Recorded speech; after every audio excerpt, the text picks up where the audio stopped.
वल्लभा गिरिवरधारी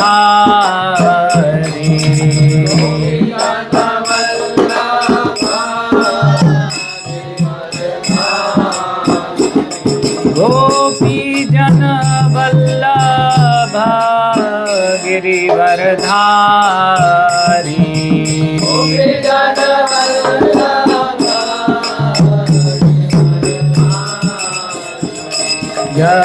यशोदानंदन ब्रज जन रंजन यशोदानंदन ब्रज जन रंजन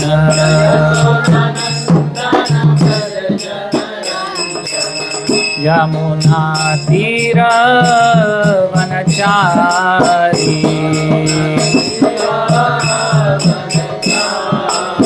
यमुना तीर वनचारी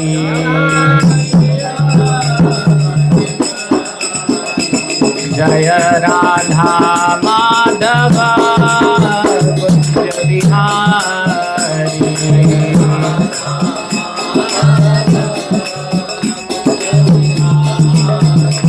जय Radha Madhav Kunj Bihari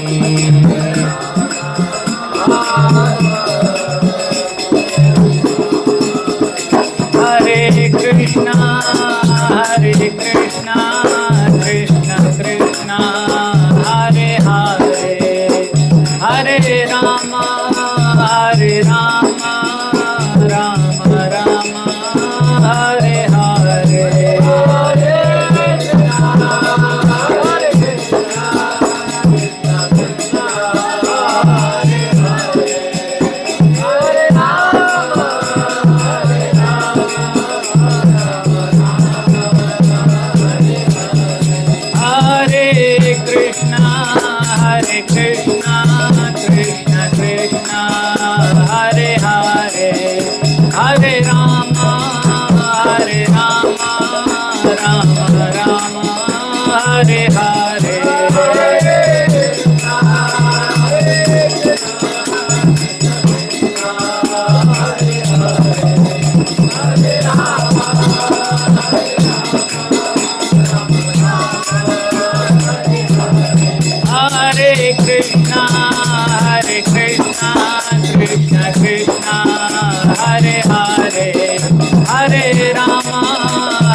Hare Krishna, Krishna Krishna, Hare Hare, Hare Rama, Rama Rama, Hare Hare.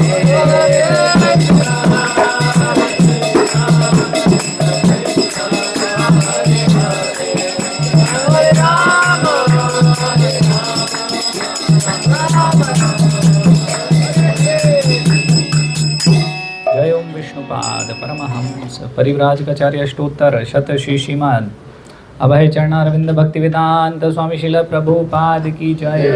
अनंत कोटि वैष्णव वृंद की जय। समवेत गौर भक्त वृंद की जय। तिरुपति बालाजी की जय। तिरुपति बालाजी व्यास पूजा महामहोत्सव की जय। शिल प्रभुपाद की जय। हिज होलीनेस भक्ति विकास स्वामी महाराज की जय। निताई गौर प्रेमानंदे हरि हरि बोल। हरे कृष्णा। तो कल ट्रेन में हमने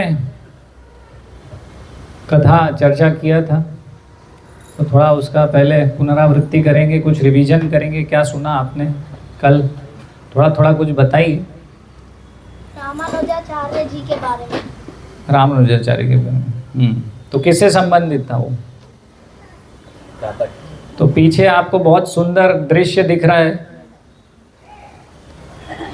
जो दृश्य इस भौतिक जगत का नहीं है।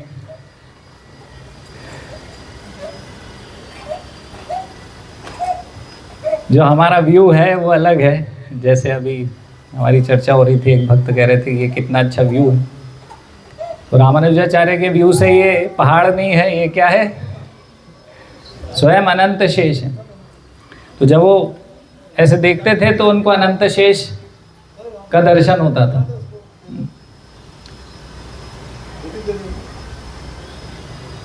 तो क्या सुना था रामानुजाचार्य के विषय में कि वो ऊपर नहीं गए, नीचे ही रहे, है ना, गोविंदराज टेम्पल। तो उस टेम्पल को उन्होंने ही निर्मित किया, बनवाया, और वहीं रहते थे, ऊपर नहीं जाते थे। फिर बाद में गए, कैसे गए, घुटनों के बल। घुटनों के बल। किसके आग्रह पर गए, अनंत आचार्य, है ना, अनंत अलवार। तो भगवान के महान भक्त हुए हैं ना, श्री संप्रदाय में 12 अलवार हुए हैं। अलवार यानी भगवान के शुद्ध भक्त। तो अनंत आचार्य आते हैं और अनंत आचार्य कहते हैं कि आप ऊपर चलिए। तो उसका क्या बोलते हैं वो कि ऊपर क्यों जाना चाहिए उनको बालाजी के दर्शन करने?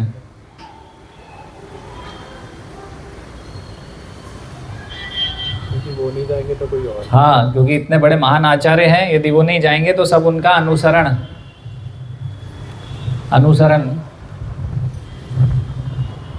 उनका अनुगमन करेंगे। उनका अनुगमन करेंगे तो कोई भी जो वैष्णव आचार्य हैं फिर वो ऊपर नहीं जाएंगे, है ना। तो कोई भी नहीं जाएगा दर्शन करने बालाजी का, तो फिर उनका महत्व कम हो जाएगा भगवान का। तो ये अच्छा नहीं होगा। तो इस प्रकार से समझाते हैं रामानुजाचार्य को। तो रामानुजाचार्य तैयार हो जाते हैं कि ठीक है, फिर मैं ऊपर दर्शन करने जाऊंगा। लेकिन फिर क्या करते हैं, अपने पैरों को ऐसे बांध लेते हैं और फिर घुटने के बल जाते हैं और कुछ नहीं खाते। 3 दिन रहते हैं, 3 दिन कुछ नहीं खाते। क्यों नहीं खाते? क्योंकि फ्रेश होने जाना पड़ेगा वहाँ पर। तो फिर वहाँ पर अनंत शेष के अशुद्धि होगी, तो इसलिए इस प्रकार से होता है ना। तो सतयुग की कहानी कथा हमने सुनी थी, जिसमें वराह देव से संबंधित कथा थी, है ना, क्योंकि ये स्थान वराह देव का भी है, वराह भगवान का भी है। तो हिरण्याक्ष को जब उन्होंने मारा था तो पृथ्वी देवी ने कहा था कि आप यहीं रहिए। भूदेवी ने, तो भूवराह मंदिर है ऊपर, जहाँ पर बालाजी का मंदिर है उसके पास ही। तो भूवराह मंदिर में पहले दर्शन करते हैं, हमने ये चर्चा किया था। तो उनका स्थान भी है, तो वो भी यहाँ पर निवास करते हैं और उनके द्वारा ही ये बालाजी को स्थान प्रदत्त किया गया है ना। तो ये हमने चर्चा किया था।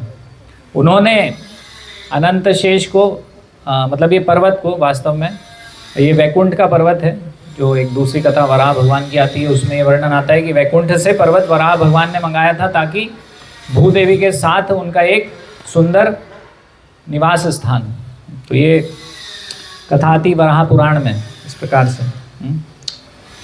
और अनंत शेष यहाँ कैसे पहुँचे, तो एक और कथा है। क्या हुआ था, वायुदेव और उनका क्या हुआ था, होड़ लगी थी, है ना, वाद विवाद हो गया कि भाई मैं महान भक्त हूँ। फिर क्या हुआ, फिर नारद जी आए। फिर नारद जी आए। नारद जी ने बोला कि क्या मुख से ही केवल आप क्या, बोले हाथ पैर चलाओ, कुछ घूसे ला, तब मजा आएगा कुछ। बोले भाई क्या करें? तो बोले मेरू पर्वत पे जाके आप लिपट जाइए अनंत शेष, और वायुदेव क्या करेंगे, फुल फ्लैश हवा देंगे। उड़ गए यदि अनंत शेष तो हार गए, और नहीं उड़े तो वायुदेव जीत गए। इस प्रकार से निश्चित हो जाएगा कि कौन महान भक्त है। फिर क्या होता है, अनंत शेष हिलते नहीं। अनंत शेष नहीं हिलते तो फिर अब कैसे काम चलेगा। नारद मुनि आते, अपनी वीणा वादन करने लग जाते हैं, वीणा बजाते हैं और कीर्तन करते हैं। तो अनंत शेष को क्या होता है, एक्सटेसी, भाव प्रेम में आ जाते हैं भगवान के, और छूट जाता है और फिर उड़ के यहाँ पर गिरते हैं। तो ये जो है अनंत शेष हैं इस प्रकार से। तो उनको बहुत दुख होता है कि मैं महान भक्त नहीं हूँ आपका सबसे। तो भगवान आके उनको बताते हैं कि नहीं नहीं, ये मैंने ही आपका झगड़ा कराया, है ना। फिर भगवान श्रीनिवास बालाजी यहाँ कैसे आए, है ना, ये तो उनका स्थान यहाँ कैसे आया ये पता चला। और स्वयं बालाजी कैसे आए, ये कल हमने चर्चा किया था ना, क्या हुआ था। मैं देख रहा था बहुत लोग सो रहे थे, नींद के झोंके आ रहे थे ऐसे ऐसे, इसलिए पूछ रहा हूँ मैं। उनके सर पे कुल्हाड़ी मार दी थी। अरे एकदम से ही एंड में पहुंच गए आप। और पहले क्या हुआ? हाँ छाती का भृगु मुनि टेस्ट कर रहे थे। हाँ, तो यहाँ से शुरू होता है कि भृगु मुनि तो सारे ऋषि मुनियों के साथ जो यज्ञ कर रहे थे उनसे पूछा कि भाई आप किसको ये यज्ञ किसके लिए करते हो, ये यज्ञ के भोक्ता कौन है, किसको भोग लगाते हो ये सब? किसी ने कहा मैं शिव जी को लगाता हूँ, किसी ने कहा मैं विष्णु जी को लगाता हूँ, और किसी ने कहा कि मैं ब्रह्मा जी को लगाता हूँ क्योंकि वे महान है, वे महान है, वे महान है। तो सब लड़ाई झगड़ा हो गया फिर से, भाई कौन महान है, कैसे पता चलेगा? तो फिर निश्चित करने के लिए भृगु मुनि को रखते हैं कि आप जरा देखिए कि कैसे पता चलेगा कि 3 गुण से ऊपर जो होंगे वो महान होंगे सबसे। तो जो रजोगुण, तमोगुण और सतोगुण के ऊपर होंगे वही भगवान कहलाएंगे, त्रिगुणातीत। तो फिर एक एक करके जाते हैं। शिव जी को भी क्रोध दिला देते हैं, ब्रह्मा जी को भी क्रोध दिला देते हैं, विष्णु जी को क्रोध नहीं आता और उनकी छाती पे क्या करते हैं? प्रहार कर देते हैं, है ना। तो भगवान उनके पैर की और मालिश करते हैं भृगु मुनि की। तो बोले आपको लग गई होगी मेरी छाती बहुत कठोर है, आप तो ऋषि मुनि हैं, आप कोई क्षत्रिय थोड़ी है कि आपका पैर तो नरम मुलायम होगा। तो लाइए मैं ज़रा दाब देता हूँ, मालिश कर देता हूँ, है ना, कहीं दर्द तो नहीं हो रहा है आपको। तो भगवान की इतनी दयालुता देखते हुए भृगु मुनि समझ जाते हैं यही परम भगवान है, विष्णु ही परम है, 3 गुणों से ऊपर है, उनको क्रोध नहीं आया। तो यहाँ पर सभी देवी देवताओं के लिए संदेश पहुँचा देते हैं भृगु मुनि की भाई मुझे क्षमा कर दिया इतने बड़े अपराध के प्रति। कुछ भी नहीं बोले भगवान विष्णु, इसलिए वे ही सबसे महान है, वही भगवान है, परम है।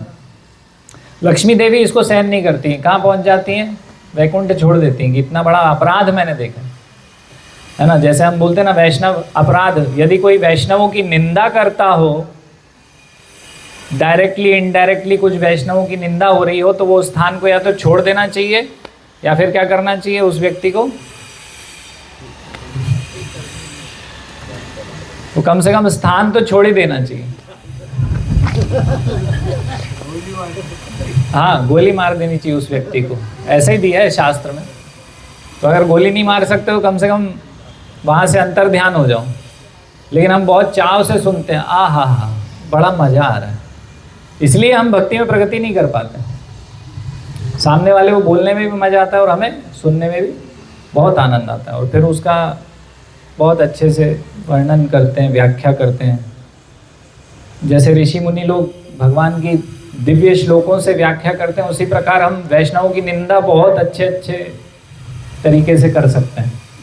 अगर हमें पुस्तक लिखने का अवसर मिले इस पे कि वैष्णव निंदा कैसे की जाती है, तो हम 1001 तरीके लिख के उस पुस्तक को सुपर हिट कर सकते हैं। तो इन चीज़ों से बचना चाहिए हमें, यही इसका सार है, वैष्णव निंदा से और भगवान के अपराध से, भक्तों के अपराध से बचना चाहिए ताकि हमारी भक्ति में तीव्र प्रगति हो। तो यहाँ पर कोल्हापुर में पहुँच जाती हैं लक्ष्मी जी, तपस्या करती हैं इस पाप से उबरने के लिए, क्योंकि उन्होंने अपने भगवान, अपने पति, अपने देव को इस प्रकार देखा कि उनको किसी ने छाती में पैर मारा। तो वहाँ से चले जाते हैं ना, तो फिर भगवान भी वहाँ से चले जाते हैं। भगवान आकर यहीं पर इस पर्वत पर एक चींटी के टीले में अंदर रहने लगते हैं। फिर गाय बन के कौन आते हैं? ब्रह्मा जी। और बछड़ा बनकर कौन आता है? शिव जी। और ग्वालन बन के कौन आते हैं? हाँ, लक्ष्मी। फिर दूध पिलाते हैं ना, ऐसे राजा खरीद लेते हैं वो गाय को। फिर उसके बाद जो चरवाहा है उसको पता चलता है कि ये गाय दूध क्यों नहीं दे रही है, तो क्या करता है वो चरवाहा गाय को क्रोध में आके कुल्हाड़ी मारता है कि तो मुझे मरवाएगी, है ना। तो भगवान को लग जाती है। फिर कैसे बाद में भगवान श्रीनिवास का पद्मावती से विवाह होता है। तो पद्मावती कौन थी? लक्ष्मी जी। लेकिन ठीक है, किस रूप में थी? उनका पिछला जन्म का क्या कथा है? कौन थी वो? क्या नाम था उनका?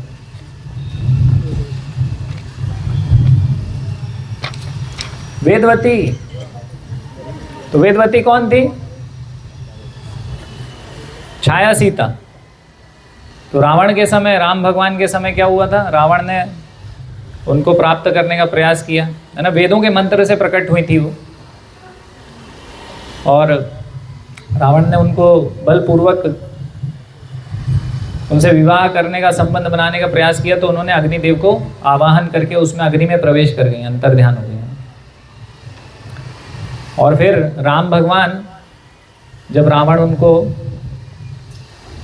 अपहरण करने वाला था, उसके पहले छाया सीता को आवाहन करते हैं, वो आ जाती हैं और जो वास्तविक सीता थी उनको अग्निदेव को दे देते हैं। और फिर बाद में रावण का वध करने के बाद जब अग्नि परीक्षा करते हैं, तो वापस से वेदवती को अग्निदेव को देकर वापस सीता जी को ले लेते हैं, है ना।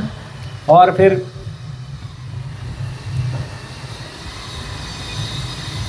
यही वेदवती एक राजा के घर में राजा को मिलती हैं, जो यज्ञ करने वाले थे उस स्थल पर। जब वो हल चलाते हैं तो वो प्रकट होती है कमल के पुष्प पे, इसलिए कमल पद्म, इसलिए उनका नाम क्या हुआ, पद्मावती। अभी हम जाने वाले और पद्मावती टेम्पल दर्शन करना है ना, तो वो वही मंदिर है लक्ष्मी जी का। और फिर बाद में जो यशोदा मैया है, उनका नाम क्या था, बकुल देवी। तो यशोदा मैया भी इस लीला में है, तो बकुल देवी उनका ध्यान रखती हैं, उनका लालन पालन करती हैं, उनकी चोट की दवा दारू, अरे बोलचाल का शब्द है, तो वो व्यवस्था करती हैं।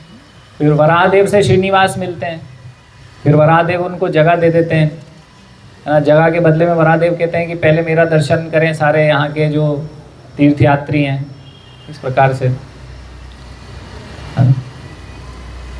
फिर हाथी के हमले से बचाते हैं पद्मावती को श्रीनिवास, इस प्रकार से उनका मिलन होता है पहली बार, है ना। उनका जो स्वाभाविक प्रेम है वो जागृत हो जाता है लक्ष्मी नारायण के बीच का। और फिर विवाह का प्रस्ताव लेकर बकुल देवी जाती हैं, फिर उनका टेस्ट होता है ना। शुक ऋषि बताते हैं कि नहीं, है श्रीनिवास भगवान विष्णु ही हैं, नारायण ही हैं। फिर राजा मानते हैं और फिर उनका विवाह होता है। और फिर लक्ष्मी जी को मनाकर श्रीनिवास लेकर आते हैं। फिर जब वापस उनका वैकुंठ जाने का समय होता है, तो भगवान श्रीनिवास अपने को एक विग्रह के रूप में प्रकट करते हैं, जो यहाँ पर बालाजी विग्रह है। तो ये पूरी इसकी कथा है, तो शॉर्ट में हमने चर्चा किया। आज हम चर्चा करेंगे भगवान और भगवान के जो महान भक्त हैं उनके बीच में यहाँ पर किस प्रकार से क्या क्या लीलाएं हुई हैं। तो बहुत सारे भक्त हैं, है ना। अनंत आलवार, रामानुजाचार्य, पुरंदर दास, कनक दास, और ऐसे बहुत सारे ऐसे महान महान भक्त हैं जिनसे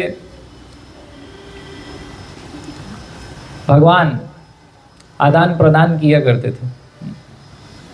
तो उनमें से एक हैं पुरंदर दास, जो एक बालाजी के महान भक्त थे, और इन्होंने काफ़ी सारे ऐसे वैष्णव गीत लिखे हुए हैं, है ना, बालाजी के ऊपर। और ये जो तिरुमला पर्वत है, इनके गुणगान में बहुत सारे गीत लिखे हैं और बहुत फेमस हैं। तो पुरंदर दास से कैसे भगवान ने आदान प्रदान किया, तो एक बार पुरंदर दास आए बालाजी में दर्शन करने के लिए। तो सबसे पहले वे पाप विनाशन तीर्थ पर गए स्नान करने। तो ऐसा माना जाता है कि वहाँ पर स्नान करते हैं, फिर बालाजी के दर्शन करने जाते हैं।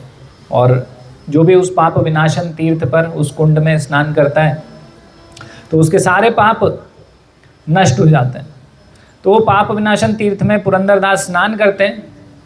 तो इतने शुद्ध भक्त थे वे कि भगवान अपना रथ लेकर स्वयं आते हैं और उनको लेकर जाते हैं वहाँ पाप विनाशन तीर्थ से, और अपने अर्चा विग्रह का दर्शन स्वयं कराते हैं, है ना।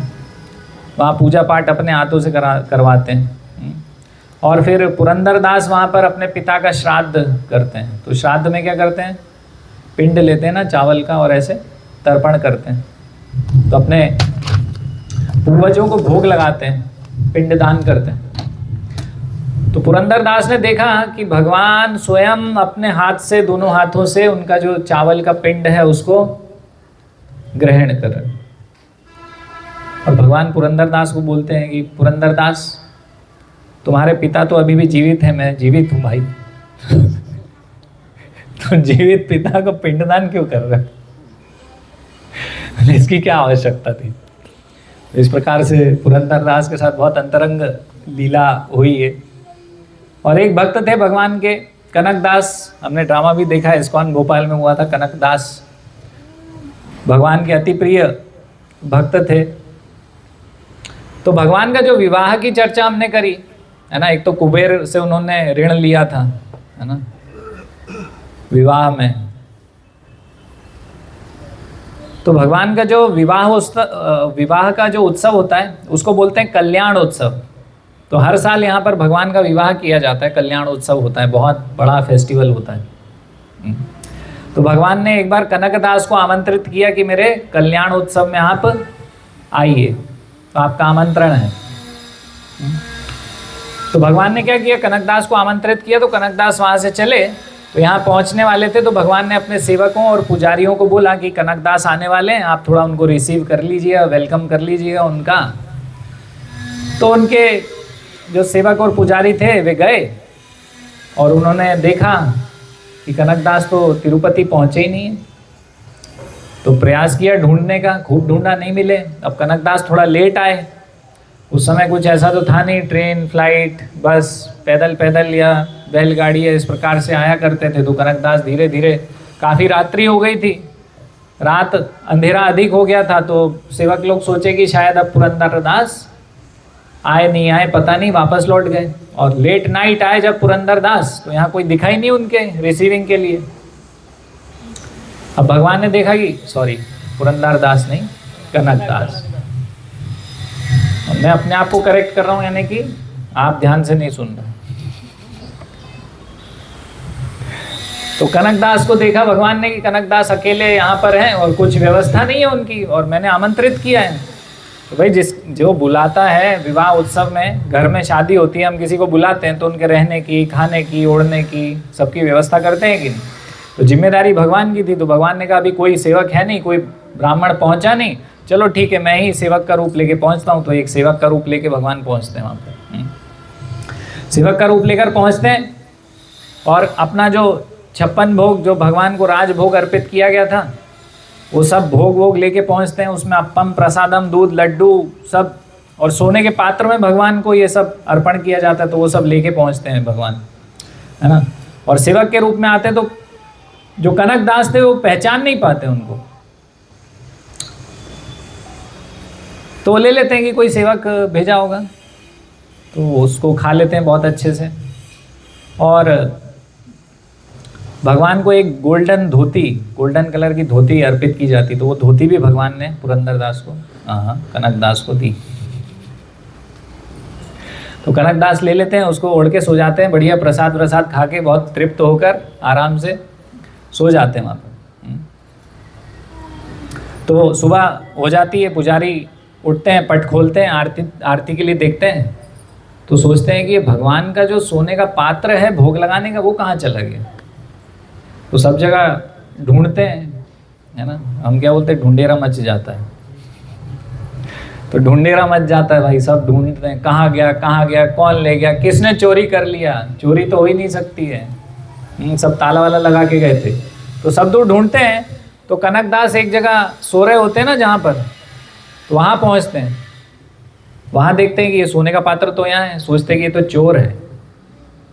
उसको बोलते हैं कि चोरी किया तुमने, है ना, तुम्हें सजा होगी।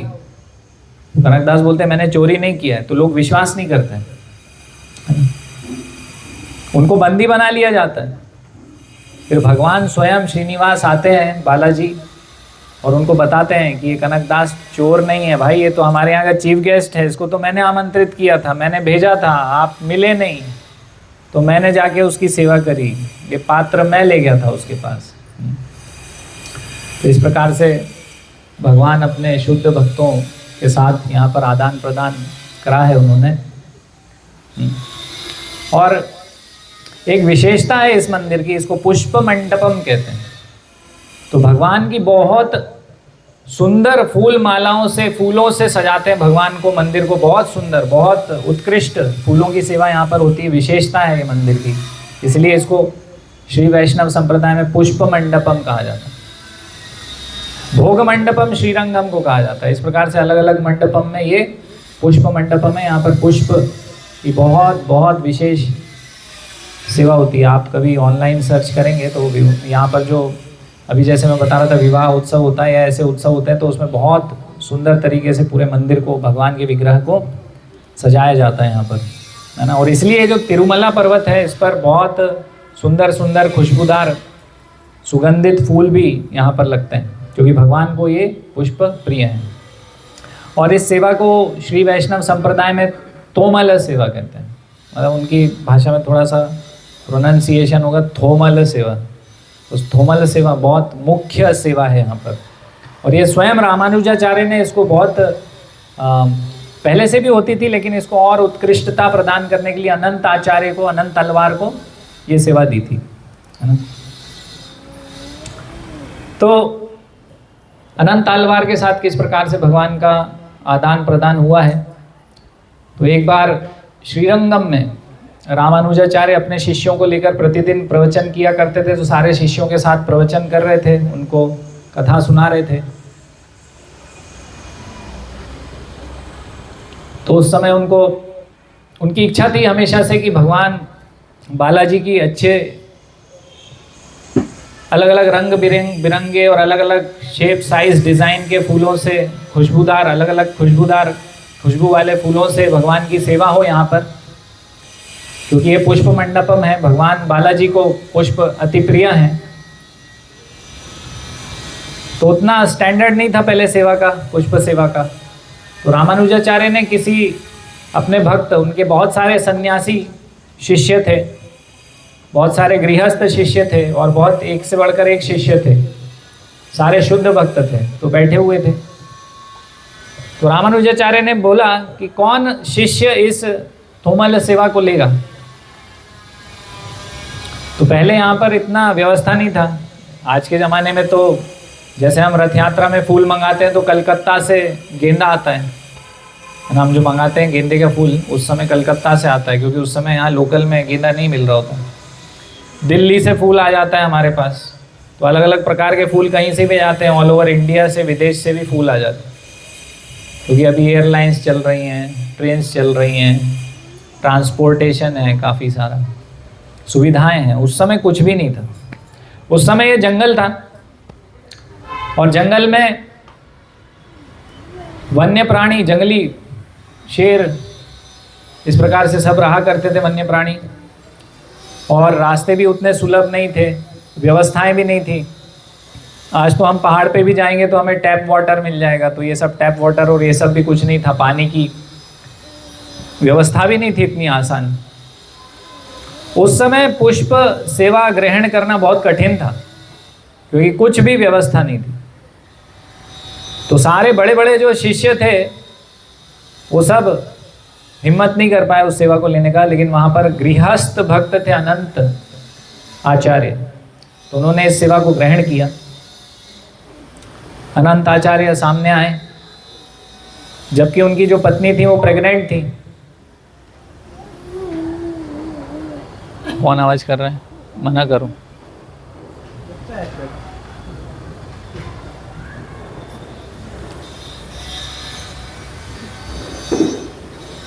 तो भी इस परिस्थिति को देखते हुए भी अनंत आचार्य ने सेवा को ग्रहण किया। और नेक्स्ट डे बिल्कुल वो चल दिए तिरुमला की तरफ पैदल अपनी पत्नी को लेकर। और तिरुमला पहुँचे। तिरुमला पहुंचकर उन्होंने, क्योंकि पानी की व्यवस्था नहीं थी, सबसे पहले तो पानी चाहिए हमें। अगर हमें कुछ खेती करनी है या फिर कुछ हमें लगाना है, उगाना है पौधे, तो पुष्प के, तो हमें पानी की आवश्यकता होगी। मनोज जी कह रहे हैं ऐसे, क्योंकि खेती करते हैं ना तो पानी की बहुत आवश्यकता रहती है, पता है उन्हें। तो उन्होंने एक कुंड का निर्माण किया। कैसे करेंगे? तो कोई वहाँ पर जेसीबी तो थी नहीं कि एक फ़ोन कॉल किया, हाँ लाओ भाई 10,000 रुपये दूंगा, खोद दो। तो एक सब्बल होता है ना, क्रोबार बोलते हैं उसको अंग्रेजी में, तो सब्बल लिया, उससे खोदा और अपनी पत्नी को लगाया। पत्नी क्या कर रही है? पत्नी जो पत्थर मिट्टी है वो सब उठा रही है, टोकरी में फेंक रही हैं इस प्रकार से। और प्रेग्नेंट है, एडवांस स्टेज है उनका, मतलब ज़्यादा महीने हो गए होंगे प्रेगनेंसी को। तो भगवान देख रहे हैं ये सब बालाजी, तो एक छोटे बच्चे के रूप में आए और अनंत तलवार को बोला, अनंत आचार्य को बोला कि भाई मैं आपकी मदद करना चाहता हूँ, आप थोड़ा सेवा मुझे भी दे दीजिए। तो अनंत आचार्य सेवा देने वालों में से नहीं थे, तो ये सेवा मेरी सेवा है, मेरे गुरु ने मुझे दी है, मैं ये सेवा तुम्हें नहीं दे सकता हूँ, मैं शेयर नहीं करूँगा अपनी सेवा, है ना। लेकिन सेवा अगर शेयर नहीं कर रहे हैं तो वो भी बुद्धि से करना चाहिए, कौन सी सेवा शेयर करना है, कौन सी सेवा शेयर नहीं करना है। तो ये एक अलग टॉपिक है, इस पे एक अलग लेक्चर हो सकता है ना, इसलिए हम उसमें नहीं जाएंगे। लेकिन अनंत तलवार ने यहाँ पर सेवा शेयर नहीं किया, बोले जाओ यहाँ से। फिर से आए भगवान, बोले कि मतलब वो बालक आया, बोला कि मुझे थोड़ा करने दीजिए ना आपकी हेल्प, कितना आप सेवा कर रहे हैं, थोड़ा मुझे देंगे तो क्या होगा। बोले नहीं, बिल्कुल नहीं, जाओ यहाँ से, मेरे गुरु ने मुझे दिया, मेरी सेवा है, मैं करूँगा पर्सनल, खुद अपने हाथों से। और लगे खोदने, कुंड बनाने। तो अब भगवान ने देख लिया कि अनंत आचार्य तो सेवा देंगे नहीं, तो चलो ठीक है, इनकी पत्नी के पास जाते हैं। तो पत्नी भी मना कर देती है कि भाई मेरे पति जब नहीं दे रहे तो मैं कैसे दूं तुम्हें सेवा, मैं नहीं दे सकती हूँ। तो बोले उनको पता नहीं चलेगा, और आप ऐसा करिए ना, आप भी सेवा करिए, थोड़ा दूर आप ले जाइए और उसके बाद मैं ले जाऊंगा। तो आधे रास्ते तक क्या हुआ कि वो जो उनकी पत्नी थी अनंत तलवार की, वो ले जाती हैं, और आधी दूर पर भगवान छोटे बच्चे वो ले जाते और मिट्टी पत्थर फेंक कर आते। हरे कृष्णा, सब लोग यहाँ आकर बैठ जाइए।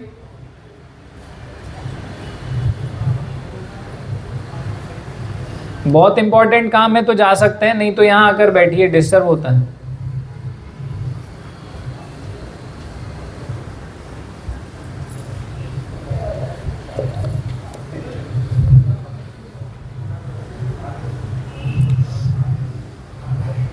क्या बोल रहा था मैं? हाँ, आधी दूर तक भगवान फेंक देते। तो अनंत तलवार ने देख लिया कि ये क्या कर रहा है ये लड़का, मान ही नहीं रहा, इतनी बार मना किया मैंने, वो मेरी सेवा मैं ही करूँगा। तो उनका जो सब्बल था उसको लेके दौड़े बालक के पीछे, और क्या किया, फेंक के मार दी। वो कहाँ लगा भगवान को? नहीं यार, वो पहले लगा था यहाँ पे, बाद में यहाँ लगा, यहाँ से खून आने लगा। वो बालक दौड़ के गया, है ना, और कहाँ गया, जहाँ बालाजी का मंदिर है, वो वाले मंदिर के विग्रह जहाँ रखा है ना, उस कमरे में घुसा, एंटी क्लॉकवाइज गए। उसका भी विशेष महत्व है, क्योंकि वो फेस्टिवल जब होता है तो सब एंटी क्लॉकवाइज करते हैं, वो रोटेशन उस समय। और सीधे अंदर जाके दरवाज़ा खोल के जहाँ विग्रह है अंदर घुस गए और पट बंद कर लिया वो बालक ने। अब बालक ने पट बंद किया तो पीछे से अनंत तलवार आए, ठोका, पुजारी भी आ गए, सब आ गए, देखने लगे। उन्होंने बताया कि ऐसे ऐसे एक लड़का था, उसको मैंने फेंक के मारा, अंदर घुस गया हूँ। और जैसे तैसे उन्होंने दरवाज़ा बलपूर्वक खोला, अंदर घुसे, देखा कोई बालक है नहीं। और सामने देखा तो बालाजी के विग्रह में थोड़ी पे से खून निकल रहा था। तब अनंत तलवार समझे कि मुझसे भगवान के लिए, भगवान के प्रति अपराध हो गया। तो भगवान से वो क्षमा मांगते हैं, क्षमा की प्रार्थना करते हैं,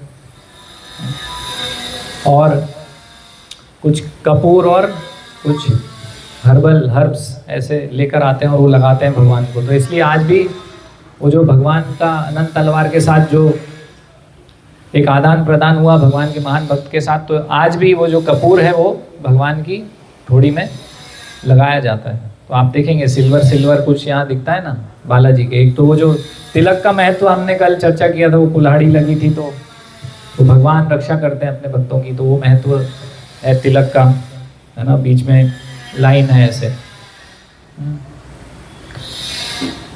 तो यहाँ पर उनको, भगवान को हमेशा यहाँ पर कपूर और ऐसे श्रृंगार किया जाता है, अलग से दिखता है। कभी फोटो में हम दर्शन कर पाए तो देख पाएंगे।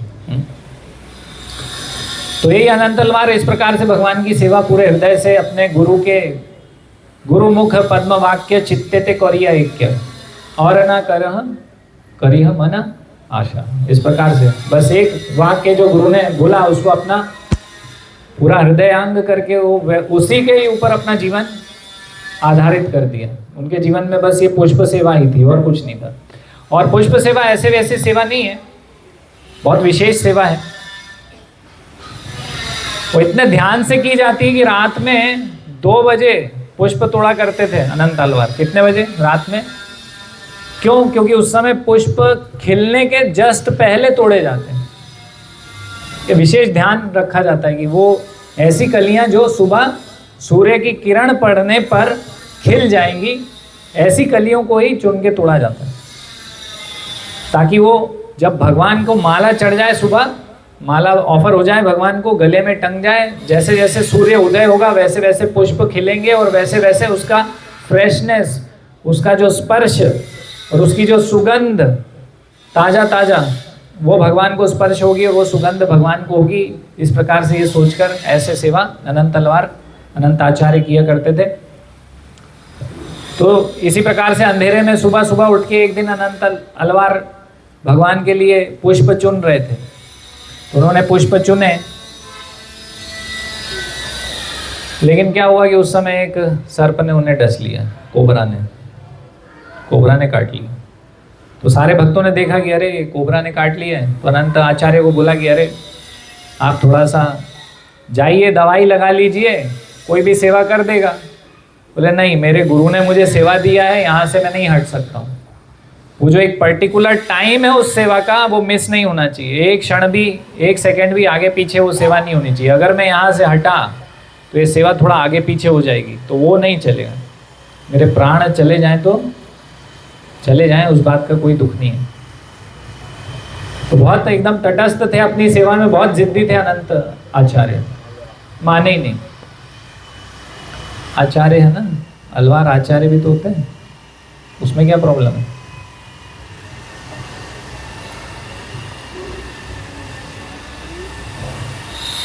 तो अनंत आचार्य नहीं माने, उनके शिष्य चले गए, पुजारियों के पास गए। पुजारियों को बोला कि अरे ये मान नहीं रहे, उनको कोबरा ने काट लिया है, कुछ भी हो जाएगा, वो दवाई नहीं लगवा रहे, ना कुछ इलाज करवा रहे हैं, आप चलिए थोड़ा देखिए, बोलिए उनको। तो सारे पुजारी समझ गए, बोले ये तो मानने वालों में से नहीं है, हम भी जाएंगे तो भी नहीं मानेंगे। तो बालाजी को बोलते हैं, पहले ऐसे भगवान के महान भक्त पुजारी और ये सब ऐसे बालाजी से बात कर लिया करते थे। तो बालाजी को रिक्वेस्ट किया कि आप बोलिए ना ये अनंत आचार्य को, ये मानेंगे नहीं, आप ही की बात मानेंगे। तो भगवान बालाजी बोलते हैं कि जाओ अनंत आचार्य को बोलो कि वो मेरे पास आए और ये अपना थोड़ा इलाज करवा लें, मैंने बुलाया, ऐसा बोलना। तो कुछ भक्त वहाँ से जाते हैं, अनंत आचार्य को बोलते हैं कि भगवान बालाजी ने, श्रीनिवास ने, गोविंदा ने, वेंकटेश्वरा ने आपको बुलाया है, चलिए। वो बोलते हैं मैं नहीं चलूँगा, मेरी सेवा है, मुझे सेवा करनी है, मैं नहीं आ रहा, बोल दो उनको। अरे यार ये तो भगवान की बात नहीं मान रहा है यार, ये व्यक्ति कैसा व्यक्ति है। तो ये महान सेवक भगवान के इसी प्रकार से होते हैं, वो सेवा को प्राथमिकता देते हैं, भगवान के अपने गुरु के जो वाक्य हैं, आदेश हैं, उनको पालन करते हैं अपने जीवन में दृढ़ता से। तो अनंत आचार्य नहीं जाते, तो भगवान को बताते हैं ये लोग कि भाई वो तो आपकी पुष्पमाला लेके ही आपके पास आएंगे, अन्यथा नहीं आएंगे।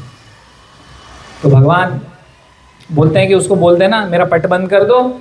ऐसे व्यक्ति मेरे बोलने पे तो शिव जी, ब्रह्मा जी, इंद्र, चंद्र, सूर्य एक क्षण में प्रकट होते हैं, सीधे मरते हैं कि मैं कब बुलाऊंगा उनको। अब मैं बुलाता नहीं उनको और इसको मैं बुला रहा हूँ, ये अजीब आदमी है, ये आ नहीं रहा है। अरे ठीक है, पट बंद करो, इसको बोलना इसकी माला मुझे नहीं चाहिए, आएगा तो। अनंत आचार्य आए वहाँ पर, माला लेके बोले ये लो, रख दिया वहाँ पर। पुजारी बोले कि ये तो नहीं, इनको नहीं चाहिए तुम्हारी माला वाला, मना कर दिया। बोले अच्छा, बोले अगर आपको मेरे गुरु पर विश्वास नहीं है, मेरे गुरु की वाणी पर विश्वास नहीं है, मैं गुरु की आज्ञा का पालन कर रहा हूँ, इसमें आपको विश्वास नहीं है, रामानुजाचार्य को आप कोई प्रामाणिक गुरु नहीं समझते हैं क्या? अगर आप ये नहीं समझते हैं तो ठीक है, माला मत ग्रहण करो। अगर आप समझते हैं कि गुरु का आदेश पालन करना अच्छा है और मैंने जो किया है वो सही है, तो आप ये माला ग्रहण कर लीजिए। तो भगवान बालाजी अपना पट खोलते हैं, उठाते माला, पहन लेते। बोले ठीक है, ओके। तो ऐसे अनंत आचार्य और भगवान बालाजी का ये आदान प्रदान इस प्रकार से हुआ। तो बालाजी का जो विग्रह है, उनके हाथ कैसे हैं? किसी ने नोटिस किया है कैसा है? हाँ ये देखो सबने नोटिस किया है, क्योंकि लोग ऐसा सोचते हैं कि इससे लक्ष्मी जी गिर रही हैं तो हम झेल लें, इसलिए आते हैं यहाँ पे। बहुत सारे ऐसे लोग आते हैं जो पैसे की गड्डी लाते हैं। क्यों? क्योंकि उनको मालूम है हम 1 पैसा देंगे वो 10 लाख देगा, तो इसीलिए यही सोचकर आते हैं यहाँ पर, चढ़ावा चढ़ाते हैं और सही में भगवान उनको 1 का लाखों करके देते हैं। तो ये इस यहाँ का कुछ ऐसा भौतिक लाभ होता है लोगों को, इसलिए इस प्रकार से करते हैं, लेकिन वास्तव में तो भगवान के शुद्ध भक्त और जो भक्ति मार्ग में हैं वे इस प्रकार की अभिलाषा नहीं करते। तो भगवान का जो सीधा हाथ है इस प्रकार से है ना। ये तो सीधा हाथ क्या बता रहा है? Can anybody guess? हाँ, आपकी शरण में आए। बालाजी बता रहे हैं कि मेरी चरणों की शरण ग्रहण कीजिए, है ना। अपने चरणों की तरफ पॉइंट कर रहे हैं कि मेरी शरणागति लीजिए। भगवान श्रीनिवास बोल रहे हैं कि मेरी शरणागति लीजिए। अगर आप अपने जीवन में आनंद चाहते हैं, प्रसन्नता चाहते हैं, सुख चाहते हैं, तो वास्तव में आपको और कोई उम्मीद नहीं है, कहीं से कुछ नहीं मिलने वाला है, आपको मेरी शरण लेना चाहिए। इसके अलावा और कुछ, मेरी शरणागति लेनी चाहिए। इसलिए जो शरणागति है उस पर बहुत विशेष बल दिया जाता है श्री संप्रदाय में, वरना कुछ भी होप नहीं है आपके जीवन में। इसलिए भगवान बता रहे हैं कि मेरी शरण लो। और लेफ्ट हैंड कैसा है भगवान का? ऐसे नहीं है, ऐसे है, घुटनों की तरफ ऐसे है, ध्यान से देखना। तो उससे क्या बता रहे हैं भगवान? यदि मेरी शरणागति ले लेते हो तो फिर क्या होगा? ये जो भवसागर है जहाँ पर आप फंसे हुए हो 84 लाख योनियों में, जन्म मृत्यु के चक्र में, पुनरपि जन्मम पुनरपि मरणम पुनरपि जननी जठरे शयनम ये संसारे कृपया पाई पारे मुरारी। तो इसलिए भगवान बता रहे हैं कि यदि आप मेरी शरणागति लोगे तो ये जो भवसागर है वो कैसा हो जाएगा? सागर कैसा हो जाएगा? छोटा हो जाएगा, घुटने तक आ जाएगा पानी आपके। जिसमें आप डूबे हुए थे पूरे, वो कितना हो जाएगा? यहाँ तक आ जाएगा। और घुटने घुटने पानी है तो हम आसानी से उसको पार कर सकते हैं। लेकिन श्रीमद् भागवतम में तो और भी इस प्रकार से बताया कि अगर आप भगवान श्री कृष्ण की, श्रीनिवास की शरण में आ जाते हैं तो जो गाय के बछड़े का जो खुर है उतना ही पानी बचता है, वो भवसागर, इसको आप आसानी से पार कर सकते हैं ना। तो ये सरेंडर भगवान बता रहे हैं कि भगवान को सरेंडर करना है, शरणागति लेनी है भगवान की, पूर्ण शरणागति। और यहाँ पर जो आसपास के और भी जो दर्शन स्थलियाँ हैं उनके विषय में थोड़ी चर्चा करते हैं। तो भगवान के भक्तों और भगवान के बीच की थोड़ी जो और भी हम चर्चा करेंगे। यहाँ पर जो स्थलियाँ हैं, लीला स्थली और जो अनेक अनेक मंदिर हैं, उनके विषय में चर्चा करते करते वहाँ के भक्तों के विषय में भी और चर्चा करेंगे। तो यहाँ पास में कुछ किलोमीटर दूर पद्मावती टेम्पल है। तो जो हमने कथा चर्चा करी पद्मावती, है ना, श्रीनिवास पद्मावती, तो जो लक्ष्मी नारायण हैं तो उसमें से पद्मावती स्वयं लक्ष्मी जी हैं।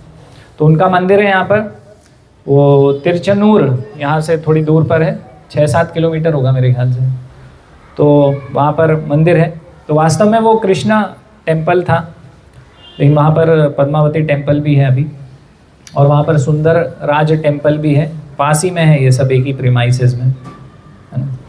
क्योंकि पद्मावती कमल पुष्प से निकली थी इसलिए उनका नाम पद्मावती है, और ये टेम्पल का नाम भी पद्मावती अम्मा वारू इस प्रकार से बोलते हैं, पद्मावती टेम्पल। तो वराहदेव का जो हम दर्शन बोल रहे हैं कि बालाजी दर्शन के पहले वराहदेव के दर्शन करते हैं, तो उसके पहले यहाँ पर पद्मावती टेम्पल जाके लोग दर्शन करते हैं, ताकि वहाँ पर बालाजी का दर्शन आराम से बिना किसी कठिनाई के हो जाए और उनकी पद्मावती की कृपा प्राप्त कर कर बालाजी टेम्पल जाते हैं, है ना। वहाँ पर एक पद्म सरोवर भी है, जहाँ पर ये जो पद्मावती जो हमने बोला ना कि पुष्प से प्रकट हुई थी पुष्प के ऊपर, तो वहाँ पर वो पद्म सरोवर है, वो वही स्थल है जहाँ पर पद्मावती प्रकट हुई थी। यहाँ से एक पासी का स्थल है कपिल तीर्थ, है ना, अलवार तीर्थ बोलते हैं उसको। तो तिरुमला में एंटर करने के पहले कपिल तीर्थ में भी स्नान करते हैं, है ना। कपिल तीर्थ में एक कुंड है, उस कुंड में जो पानी है वो इस प्रकार से बोलते हैं कि वो विरजा जो नदी है, रिवर, उसके समान है ना।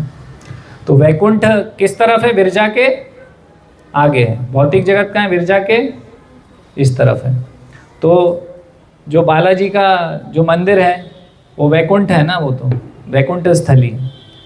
तो इसलिए वैकुंठ के उस तरफ जाना है तो विरजा नदी को क्रॉस करना पड़ेगा। तो इसलिए जो डिवोटीज़ हैं तिरुमला पर चढ़ने के पहले यहाँ पर विरजा नदी यानी गंगा एक प्रकार से है, तो वहाँ पर स्नान करते हैं, फिर आगे बढ़ते हैं। और पहले के समय में ये शुरुआत थी, मतलब यहाँ से चढ़ाई प्रारंभ होती थी, जो पैदल चढ़ाई थी ना, तो कपिल तीर्थ से ही चढ़ाई प्रारंभ होती थी। तो भगवान के जो महान भक्त हैं अलवार, तो वो क्योंकि अनंत शेष हैं तो यहाँ पर पैर नहीं रखते थे। तो ये क्या करते थे कि यहाँ पर जाते थे, स्नान करते थे और भगवान बालाजी से प्रार्थना करते थे। तो बालाजी स्वयं वहाँ आ जाते थे उनको दर्शन देने, वहीं से वो दर्शन करके लौट जाया करते थे।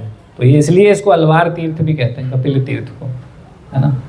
और भगवान और अलवार जो भगवान के महान शुद्ध भक्त हैं, तो ऐसा संबंध है। लोग तो बेचारे वहाँ पहुँचते हैं इतनी मुश्किल से, और भगवान स्वयं नीचे आके दर्शन दे देते थे। तो इसलिए आज भी सब लोग स्नान करके फिर अपनी जो तिरुमला पर्वत पर चढ़ाई है उसको प्रारंभ करते हैं। वहाँ पर कपिलेश्वर महादेव मंदिर भी है ना। तो शिव जी जहाँ भगवान होंगे तो भगवान के महान भक्त वैष्णव, परम वैष्णव शिव जी भी उपस्थित होंगे। तो इसलिए वहाँ पर कपिलेश्वर महादेव मंदिर भी है, और वहाँ पर लक्ष्मी नारायण वेणुगोपाल स्वामी मंदिर भी है, हनुमान जी का मंदिर भी है, ऐसे और भी मंदिर है। और वहीं पर जहाँ पर ये जो फुटपाथ है ना, उसका जो मतलब जो पैदल चलने का जो स्थान है, पैदल चढ़ने का स्थान का जो स्टार्टिंग पॉइंट है, उसको एलिपिरी बोलते हैं। तो वास्तव में एलिपेरी कहाँ से आया ये शब्द? तो इस प्रकार से बताया कि वो जो यहाँ का लोकल भाषा में उसको बोलते हैं अड़ीपुली। अड़ीपुली यानी कि पेड़ के नीचे, पेड़ के तले में, है ना। तो मतलब जो इमली का पेड़ है, जैसे हम देखते हैं वृंदावन में इमली तला है ना, तो वैसे ही इमली तला, इसको लोकल भाषा में क्या बोलेंगे? अड़ीपुली। तो अड़ीपुली बोलते बोलते वो अलीपिरी हो गया इस प्रकार से। तो अलीपिरी एक स्थान आता है, और ये विशेष इसलिए हो जाता है अलीपिरी स्थान क्योंकि यहाँ पर एक मंदिर है जहाँ पर शैलपूर्ण जो है वे भी महान भक्त थे भगवान के। शैलपूर्ण मामा जी लगते थे ना, शैलपूर्ण की सिस्टर के पुत्र थे रामानुजाचार्य। तो शैलपूर्ण से शिक्षाएं ग्रहण करते थे, रामायण की कथा सुनते थे इस स्थान पर रामानुजाचार्य। और यहाँ पर अभी भी बालाजी के चरण चिन्ह बने हुए हैं, और वहाँ पर चप्पल भी हैं। तो यहाँ पर चढ़ने के पहले एक राउंड उस मंदिर में सर पे चप्पल रख के भक्त लोग एक राउंड लगाते हैं, फिर उसके बाद चढ़ते हैं। तो ये एलिपिरी तिरुमाला फुटपाथ स्टार्टिंग पॉइंट के विषय में था। और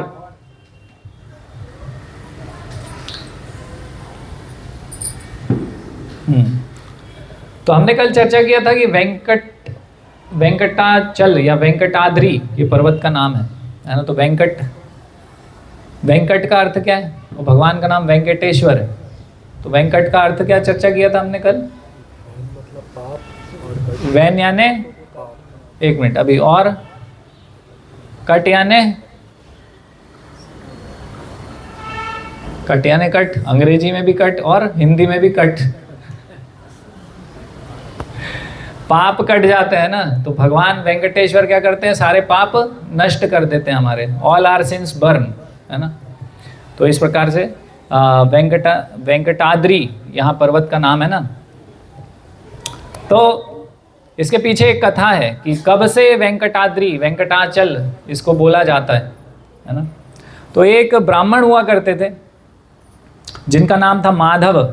तो माधव नाम के एक ब्राह्मण थे, यहाँ से कालहस्ती नाम की एक जगह है 36 किलोमीटर दूर, तो तिरुपति से 36 किलोमीटर दूर रहा करते थे कालहस्ती में माधव ब्राह्मण, है ना। और प्रतिदिन यज्ञ किया करते थे, मतलब अपने जो ब्राह्मण के कार्य थे वो किया करते थे। महान भक्त तो नहीं थे कोई इस प्रकार से, लेकिन अपना नित्य ब्राह्मण का जो कर्तव्य होता है वो सब किया करते थे। पंच यज्ञ प्रतिदिन किया करते थे।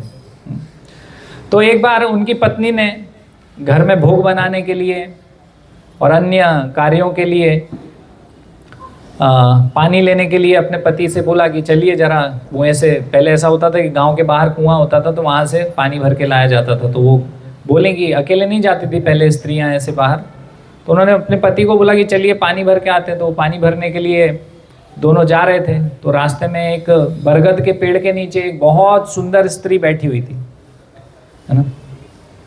तो उसको देखा माधव ब्राह्मण ने।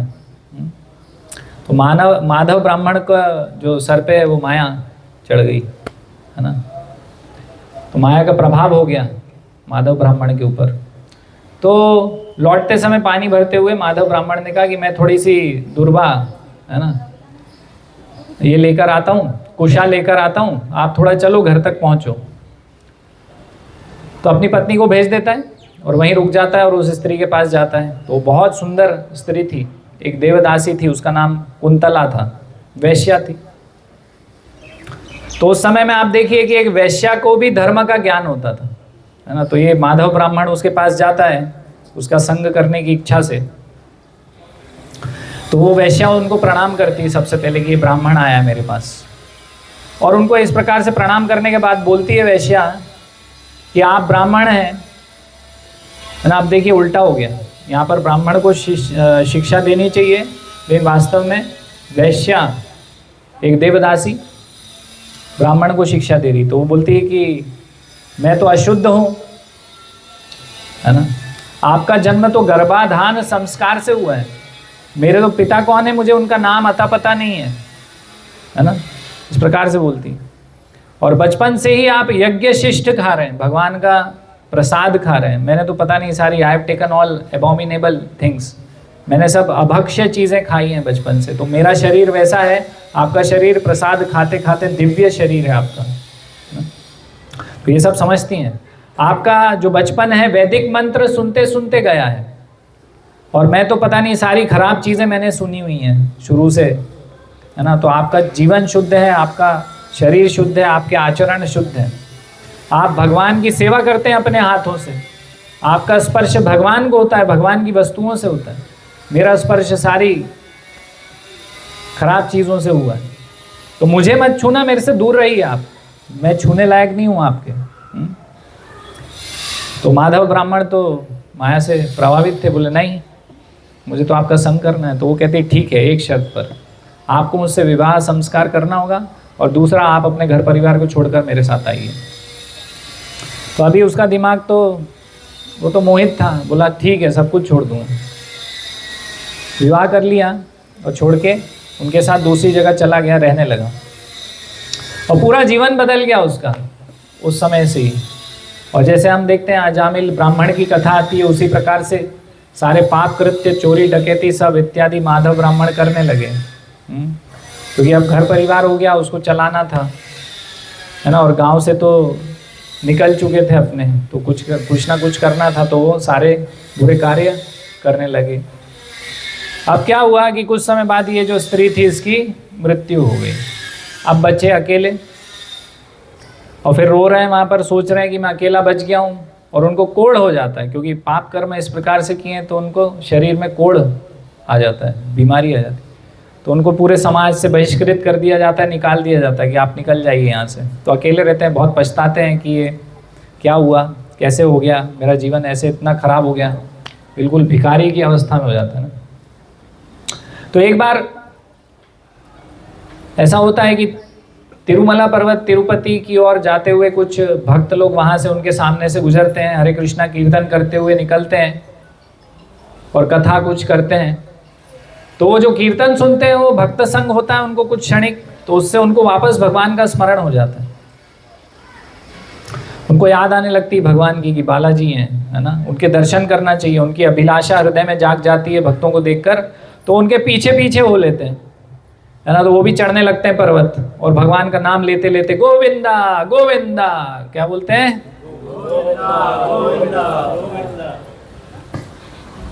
जोर से बोलो, गोविंदा गोविंदा गोविंदा। यहाँ आके गोविंदा गोविंदा नहीं बोलोगे तो क्या बोलोगे? तो ऐसे बोलते बोलते चढ़ते हैं वो पर्वत पर, है ना, उनके पीछे पीछे, और बीच बीच में वो प्रसाद लेने बैठते हैं तो कुछ प्रसाद बोले इसको भी दे दो। भक्त लोग होते हैं ना, तो भक्तों का हृदय सॉफ्ट होता है, किसी से भी वो ईर्ष्या द्वेष नहीं करते। ये बीमार है, सड़ा गला शरीर है इसका, तो इसको भगाओ यहाँ से, और प्रसाद उनको भी देते। तो प्रसाद खाते हैं, कीर्तन करते हैं, कथा सुनते रहते हैं, पीछे पीछे उनके चलते रहते हैं।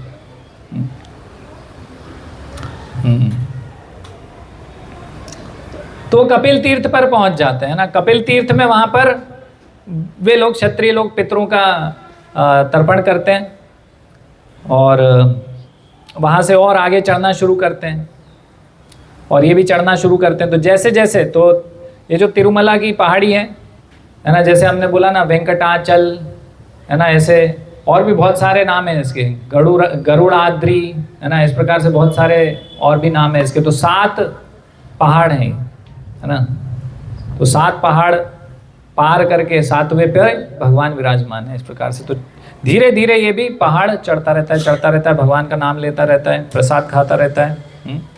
तो 7वां जो पहाड़ है वो बिल्कुल खड़ी पहाड़ी है ना, उसको बोलते हैं मोकालमिट्टू, ऐसा बोलते हैं, नाम है उस जगह का। और वहाँ पर आज भी लोग घुटने के बल चढ़ते हैं, क्योंकि रामानुजाचार्य चढ़े थे। बहुत सारे लोग ऐसा करते हैं। तो जैसे जैसे वो ऊपर चढ़ता जा रहा था, उसका शरीर जलता जा रहा था, शरीर जल रहा था उसका, है ना। तो क्या हो रहा था, उसके जो पाप थे वो पाप धीरे धीरे कटते जा रहे थे, है ना। और ये क्योंकि खड़ी चढ़ाई आ गई, तो अब उससे चढ़ते नहीं बन रहा था, वैसे ही बीमार शरीर था उसका, तो वो गिर पड़ता है, वहाँ से लुढ़क के सीढ़ियों से नीचे गिर जाता है। और जैसे ही नीचे गिरता है तो सारे जो भक्त थे वे देखते हैं कि ये नीचे गिर गया, तो उसको आसपास आते हैं, और वो बिल्कुल हालत उसकी खराब थी, वो पस्त लेटा रहता है। तो सभी चिल्लाते हैं, क्या चिल्लाते हैं? गोविंदा गोविंदा गोविंदा। तो सब भगवान का नाम लेते हैं कि इसकी हालत खराब हो गई है, कहीं मर वर नहीं जाए। लेकिन उल्टा होता है, एक चमत्कार होता है, उसका पूरा जो कोढ़ वाला शरीर था, पूरा शरीर, जितने भी पाप थे सब जल जाते हैं, पूरा शरीर जल जाता है, और उसको नया शरीर मिल जाता है। कैसा शरीर मिल जाता है? आध्यात्मिक शरीर मिल जाता है, देवता का शरीर उसको प्राप्त हो जाता है। तो ये सब चमत्कार देखते हैं, और वहाँ सारे देवी देवता भी एकत्रित हो जाते हैं, ब्रह्मा जी भी वहाँ पर प्रकट हो जाते हैं, है ना। और सभी देवी देवता आशीर्वाद देने लगते हैं, है ना, वैदिक मंत्र गूंजने लगते हैं आकाश में।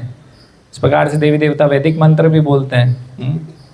तो क्योंकि यहाँ पर ये माधव जैसे व्यक्ति का सारे पाप कट गए, इसलिए ब्रह्मा जी ये नाम रखते हैं कि ये जो पर्वत का नाम क्या होगा? वेंकटाद्री, है ना, वेंकटाचलम इसका नाम। तो जब से वेंकटाद्री कहलाने लगा है, ऐसी भी कथा आती है ना।